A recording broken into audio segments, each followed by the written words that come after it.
સાહેબ કે બાયટ ગામ ઓળખાય તો કેમ ઓળખાય ખબર છે?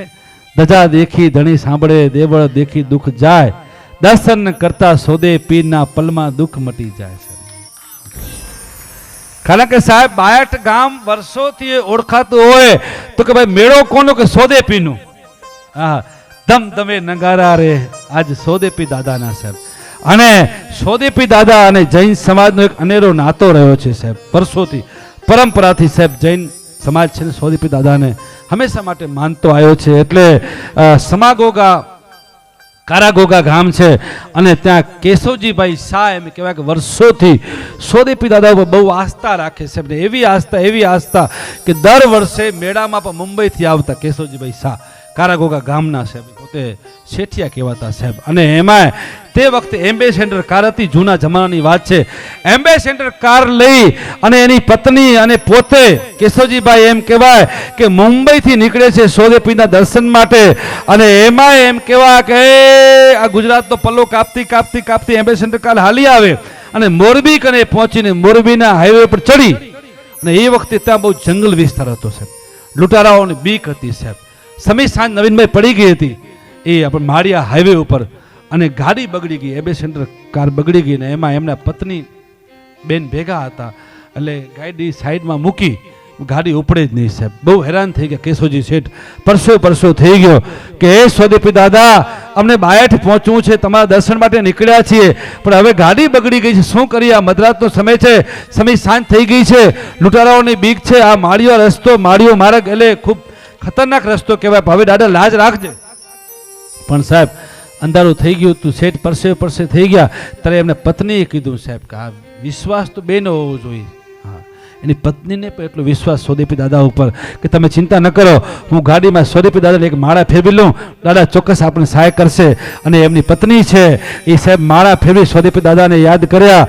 ત્યાં તો સાહેબ 2 મિનિટ 3 મિનિટ થઈ તો એ ઘોડે સવાર નીકળ્યા સાહેબ. એક ઘોડે સવાર આવ્યા કે શેઠિયા શું થઈ ગયો? કે મારી ગાડી બગડી ગઈ છે, ક્યાં જવું છે? કે બાયટ. તો કે સેલ મારો, ગાડી ઉપડી જશે. અરે કે 1 કલાકથી હેરાન થઈ ગયો, સેલ નથી લાગી જશે, તમે બેસો, સેલ મારો. અને સાહેબ કેશવજી શેઠ એમ કહેવાય કે સેલ લગાવ્યો તો ગાડી ઉપડી ગઈ. અને એ વખતે ઘોડા ઉપર સવાર થયેલા સફેદ કપડાધારી માણસે કીધું કે કેશવજી શેઠ હું આગળ મારો ઘોડો હાલે છે અને તમે પાછે તમારી ગાડી આવવા દો. અને સાહેબ સવારે 5 વાગે સાહેબ કારાગોગા ગામ પહોંચ્યા અને ત્યાં ગાડી બ્રેક થઈ. સોદેપી દાદા એમ કહેવાય કે ઘોડા ઉપરથી નીચે ઉતર્યા અને શેઠને કીધું શેઠ હવે સામે દેખાય ને તમારા કારાગોગા ગામ આવી ગયો છે, હું જાઉં છું. એ કોણ છો તમે? ત્યારે સાહેબ સોદેપી દાદા બોલ્યા હતા કે જેમની માનતા લઈ, જેના ઉપર શ્રદ્ધા રાખી, જેના ઉપર વિશ્વાસ રાખીને તમે બહાર જાઓ છો ને એ હું બાયઠ વાળો સોદેપી દાદો છું, તમને સહાયતા માટે આવ્યો છું. એવો સોદેપી દાડો હાજરા હાજર છે. ના હાલે પારનું ન હોય ખોડાનો ખૂંદનાર, એની વંશવેલી વધારે અમારો બાયઠ વાળો સોદેપી દાદો સાહેબ. ઘણા એવા પ્રમાણ છે સાહેબ, જોડિયા દીકરાઓ દાદાએ આપ્યા છે. જરૂરથી તમે અહીંયા આવતા હો તો જીવત સમાધિ અહીંયા છે. કારણ કે તારને તંબુરો સતીના હાથમાં, સતી કરે અલખનો આરાધ, તમે વચન રે સંભાળી જાડેજા હવે વેલા જાગજો. અને અહીંયા સાહેબ સમાધિમાં ચેતન સમાધિ હોય તો જરૂરથી ચેતન સમાધિ બાયઠ વાળા સોદેપી દાદાને દર્શન કરજો. વિશેષ કોઈ વાતો ન કરતા ઘણી બધી વાતોનો ઉલટ પેટ હૃદયમાં આવતો હોય છે.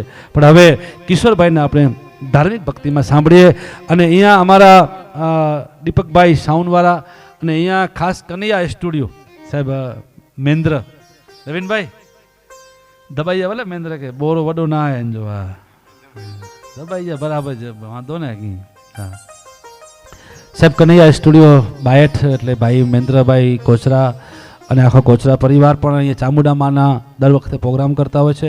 માં ચામુંડાનું સરસ મંદિર બન્યું છે. અને તમે આવ્યા છો તો ગામમાં જેટલા તીર્થ હોય, અહીંયા વૈજનાથ મહાદેવ હોય, કાશી વિશ્વનાથ મહાદેવ હોય, બધાના દર્શન કરજો.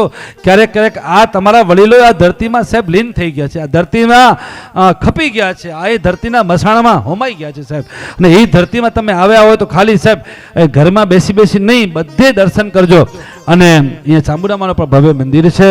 એટલે અને કનૈયો સ્ટુડિયો મહેન્દ્રભાઈ કોચરાનું પણ સાહેબ લાઈવ સ્ટુડિયો હોય, અહીંયા પ્રતિષ્ઠા મહોત્સવ હોય, સંતવાણી ભજન હોય, બહુ મોટું નામ છે. એક વખત વધાવો, આપણા ગામનું ગૌરવ છે કનૈયો સ્ટુડિયો બાયઠને. ખૂબ ખૂબ ધન્યવાદ. આવો હવે કિશોરભાઈનું વિનંતી કરીશ આગળનું. કિશોર